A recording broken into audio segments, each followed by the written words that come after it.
সকাল 7:30টার দিকে আমার শালায় ফোন দিছে যে এরকম সজীবের দোকানে আগুন লাগছে, আপনি বাগমারা আসেন। আসা দেখি যে সজীবের দোকানে আগুন ধাউ ধাউ করে জ্বলতেছে। তা আসলাম, আসার পর তো আমি এটা খুলতে পারিনি দোকান, কারণ এই তাপের জন্য।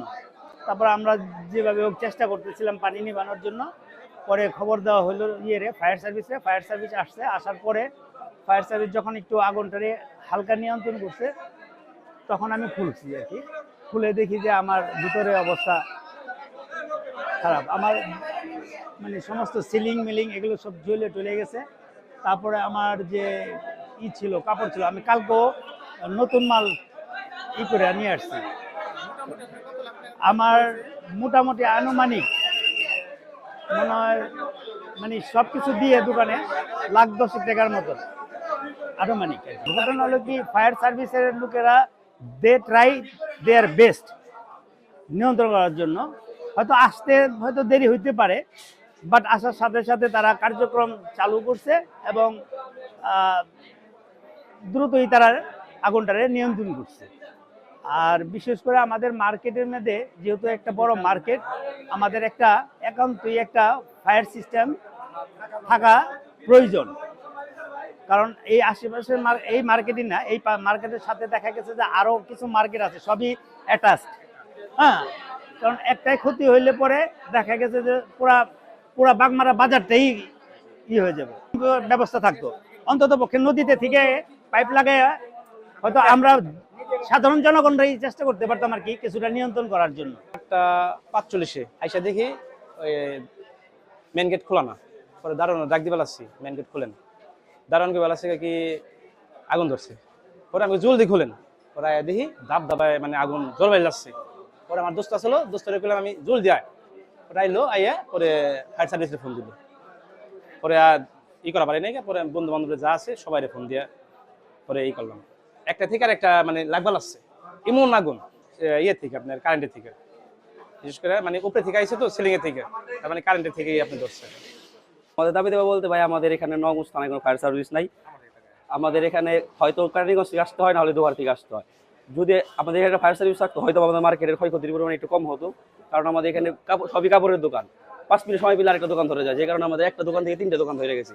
যদি আমাদের জোর দাবি নওগাঁতে একটা ফায়ার সার্ভিস স্টেশন হোক। সেট থেকে আসার পরে দেখি এই সেটা অনেক ধোয়া, মানুষজন আনতেছে। পরে আমি আমার লোকজন সরাই দেওয়ার চেষ্টা করছি অনেক, কিন্তু যে অবস্থা যে আমাদের নবগঞ্জের একটা অবহেলিত যে নবাবগঞ্জ থানা, এটা তার প্রমাণ দিল আজকে যে আমাদের এই আগুন লাগার আরো মানুষ প্রমাণ দিল। যেরকম নবগঞ্জ থানায় অতি জরুরি একটা ফায়ার সার্ভিস দরকার, কিন্তু ফায়ার সার্ভিস নাই। যে অবস্থা একটা দোকান পড়ছে, বাকি পাশে আরো দোকানগুলি ক্ষয়ক্ষতি হয়েছে, মানে 100% পড়ছে একটা দোকান। কিন্তু এই ফায়ার সার্ভিস কেরানীগঞ্জ দুয়ার থেকে আস্তে আস্তে আরো 10টা দোকান 20টা দোকান বা পুরো বাগমারা বাজার পড়ে যাওয়ার সম্ভাবনা ছিল। কিন্তু আজকে যে নবগঞ্জ থানায় যদি ফায়ার সার্ভিস থাকতো, তো আমাদের এই আগুন লাগার সাথে সাথে আইসা পড়তো এবং আগুনটা নিভে ফেলতো। এমপি মহোদয়ের কাছে আমাদের জোর দাবি, এমপি মহোদয় সব উনি সংসদে দাঁড়িয়ে আমাদের কথা অনেক সমস্যার কথা তুলে ধরেছেন। উনি বলেছেন নবগঞ্জে ঢাকার অনেক কাছে, বাতির নিচে অন্ধকার, কিন্তু আমার কাছেও এই দাবিটা হলো আমরা এত বড় একটা ঢাকার কাছে কি হয়ে আমাদের একটা ফায়ার সার্ভিস নেই। এটা অত্যন্ত দুঃখজনক এবং লজ্জাজনক ব্যাপার। আমি সরকারের কাছে অনেক জোর দাবি করছি, আমার এমপি মহোদয়ের কাছে আবেদন করছি অতি দ্রুত আমাদের জন্য একটা ফায়ার সার্ভিস জন্য অ্যারেঞ্জ করে দেন প্লিজ। ফায়ার সার্ভিস যদি না আসতো তাহলে অনেক ক্ষতি হইতো বাগমারা বাজারে। আমাদের দোহার থেকে আর হলো আপনার ওই কেরানীগঞ্জে যে আপনাদের আছে ফায়ার সার্ভিস আছে, আমাদের আসতে দূরত্ব অনেক বেশি। কিন্তু আমাদের নবগঞ্জে যদি একটা ফায়ার সার্ভিস হইতো তাহলে আমাদের অনেক ক্ষয়ক্ষতি কম হইতো। মাননীয় প্রধানমন্ত্রী যে আছে তারেক রহমান, তাদের কাছে আমাদের জোর দাবি নবগঞ্জের মধ্যে যেন আমাদের একটা ফায়ার সার্ভিস হয়, অতি দ্রুত দরকার। নাকি আপনার একটা দোকান নাকি একবারই সম্পূর্ণ বশীভূত হয়ে গেছে, আর প্লাস আরেকটা দোকান নাকি আংশিক ক্ষতি হয়েছে। তো যাই হোক, এটা একটা দুঃখজনক ঘটনা। 6 বছর ধরে আমতলা জায়গা কিনা হয়ে গেছে, কিন্তু বাট এখন নবাবগঞ্জে এখন তৈরি কোনো ফায়ার সার্ভিসের কোনো হইলো না, অফিসের কোনো হয় নাই। তো আমাদের নবাবগঞ্জে এত বড় একটা মার্কেট, নবাবগঞ্জ মধ্যে, তো আপনাদের এখন একটা ফায়ার সার্ভিস খুবই দরকার। একটাই বিগত 6 বছর ধরে জায়গা কিনা রাখছে, বাট ফায়ার সার্ভিসের একটা ইটা বন্ধ করা হয়নি এখানে। এখন তো বর্তমানে যে সরকার আছে বিএনপি সরকার, বন্ধ করা আবশ্যক ভাই, তাদেরকে চাপ দেওয়ার যে আমাদের নবাবগঞ্জ খুব শীঘ্রই একটা ফায়ার সার্ভিসের দরকার। আপনার জিন্দিরা জয়পাড়া এই নবগোছ না দরকার না, একটা নবগোছ একটা দরকার ভালো না, জনগণের জন্য ভালো, জনগণের জন্য ভালো। কেরানীগঞ্জ এবং দোহারের মাঝখানে হচ্ছে নবাবগঞ্জ। এই দুইটায় ফায়ার সার্ভিস স্টেশন আছে, কিন্তু আমার নবাবগঞ্জে কোনো ফায়ার সার্ভিস স্টেশন নেই। নবাবগঞ্জে আজকে সকালে আগুনের ঘটনা ঘটেছে বাগমারাতে। তো দোহার থেকে আসতে আসতে যতটুকু ক্ষয়ক্ষতি না হইলেও হয়তো তার চেয়ে বেশি ক্ষতি হয়ে গেছে। যদি নবাবগঞ্জে ফায়ার সার্ভিস স্টেশনটি থাকতো তাহলে মনে হয় এই ক্ষতিটুকু হতো না। তাই নবাবগঞ্জের জন্য জরুরি ভিত্তিতে ফায়ার সার্ভিস স্টেশন অবশ্যই দরকার। ঘটনা ঘটছে সকাল 7:30টায়। আমরা খবর পেয়ে দ্রুত ঘটনাস্থলে আসি, আসলে ফায়ার সার্ভিস খবর দিই, তারাও আসে, তাদের সাথে সার্বিক সহযোগিতা করি।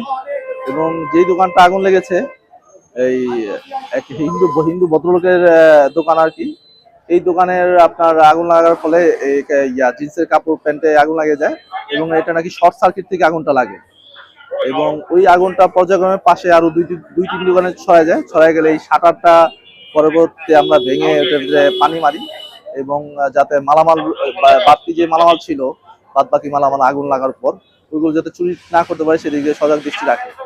তারপর অন্যান্য যে দোকানগুলো ছিল ওইগুলোর ভিতরে ধোয়া ঢুকে তাপমাত্রা বেড়ে যাওয়া থেকে যাতে কাপড়ে যে প্লাস্টিকের কাপড় চোপড় ছিল ওইগুলো যাতে আগুন না লেগে যায় সেই দিকেও আমরা একটু দৃষ্টি রাখি। জায়গা অগ্নিকাণ্ড সংঘটিত হয়েছে তার পাশের একটা দোকানে একটা স্পার্ক ছিল, সুপ্ত মানে আগুন, যেটা পরবর্তীতে আমরা ফায়ার সার্ভিসকে ডেকে ওই আগুনটাও আমরা নিয়ন্ত্রণ করি।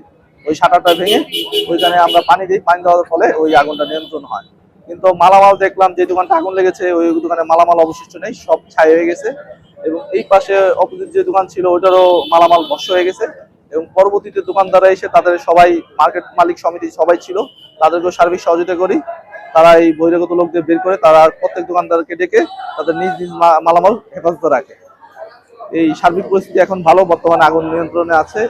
মার্কেটগুলোতে যেটা থাকে সচরাচর বড় বড় মার্কেটগুলোতে আপনার রাস্তার পাশে তারা একটা জিপ মানে কল বসানো থাকে যেটা থেকে সহজেই ফায়ার সার্ভিস আসলে ওটা থেকে পাইপ লাগে পানি দিতে পারে, কিন্তু এদিকে এই অসুবিধাটা আছে, এদিকে এটা নাই। দ্বিতীয় হচ্ছে আপনার প্রত্যেকটা দোকানের সামনে একটা ফায়ার এক্সটিংগুইশার থাকবে যেটা অগ্নি নির্বাপক, ওই জিনিসটা এদিকে নাই। এটা একটা ভাইটাল পয়েন্ট, এটা থাকলে হয়তো তারাই এই আগুনটা নিয়ন্ত্রণ করতে পারতো। ছোট যে আগুনটা ফায়ার সার্ভিস স্টেশন দেওয়া দরকার ছিল, যেটা খুবই ভাইটাল পয়েন্ট, কিন্তু এদিকে সেই জিনিসটা নাই। আমরা মেসেজ পেয়েছি 8:14-তে আমরা 15-তে রওনা দিয়েছি এবং 8:29-এ আমরা ঘটনাস্থলে আসছি। দোহার ফায়ার সার্ভিস থেকে আমরা মোট 2টা ইউনিট এসেছি এবং 30 মিনিটের সময়ের মধ্যে আমরা সম্পূর্ণ আগুন নির্বাপন করতে পেরেছি। এখানে একটা দোকানই ক্ষতিগ্রস্ত হয়েছে, পাশে অন্য জায়গায় আগুন ছড়িয়ে পাশের দোকানে পড়লেও আমরা সেখানে নিয়ন্ত্রণে আনতে কোনো ক্ষয়ক্ষতি হয়নি, শুধুমাত্র একটা দোকানের নাম নিউ মডেল। এটা একটা গার্মেন্টস, রেডিমেড গার্মেন্টসের দোকান। আর চাঁদনী মার্কেটে আপনার বেসমেন্টের, চাঁদনী মার্কেট বাগমারা মাঝে নবাবগঞ্জ বেসমেন্টে এই মার্কেটটা, এবং এখানে ফায়ার সেফটির কোনো ব্যবস্থা ছিল না। তো এখানে বড় ধরনের ক্ষয়ক্ষতি হতে পারতো। আমরা দ্রুত এটা আগুনে কাজ করছি বিধায় এটা কন্ট্রোলে আনতে পেরেছি এবং আগুন নির্বাপন শেষে, এই দোকানের আগুন নির্বাপন শেষে আমরা কারণ হিসেবে যেটা দেখেছি বৈদ্যুতিক শর্ট সার্কিট থেকে আগুনের সূত্রপাত। ক্ষয়ক্ষতি তদন্ত সাপেক্ষে আমরা বলতে পারবো। আর ফায়ার এক্সটিংগুইশার বা নির্বাপন ব্যবস্থা তেমন ছিল না বিধায় আগুন যতটুকু ছিল এটা একটা ফায়ার এক্সটিংগুইশার হলে নিয়ন্ত্রণে আনতে পারতো, না থাকার কারণে ফায়ার সার্ভিসের জন্য অপেক্ষা করতে হতো, আগুনটা আস্তে আস্তে ছড়িয়ে পড়ছে। তবে বেসমেন্টে আপনার এখানে ভেন্টিলেশন সিস্টেম থাকতে হবে, প্রচুর আলো বাতাসের চলাচল রাখতে হবে।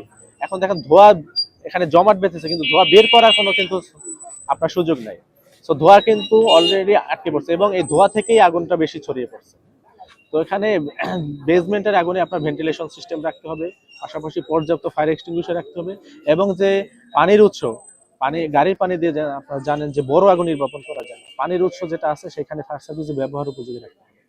অনলাইনে ফোন দিয়ে অনেক সময় এঙ্গেজ করার সময় দেরি হয়, এইভাবে দুই একটা আপনার মাধ্যম পার হয়ে তারপর দোহারে মেসেজ আসে। আপনার সরাসরি যদি দোহারে ফোন দেন তাহলে কিন্তু মেসেজটা আমরা দ্রুত পাবো, আরো দ্রুত চলে আসতে পারবো।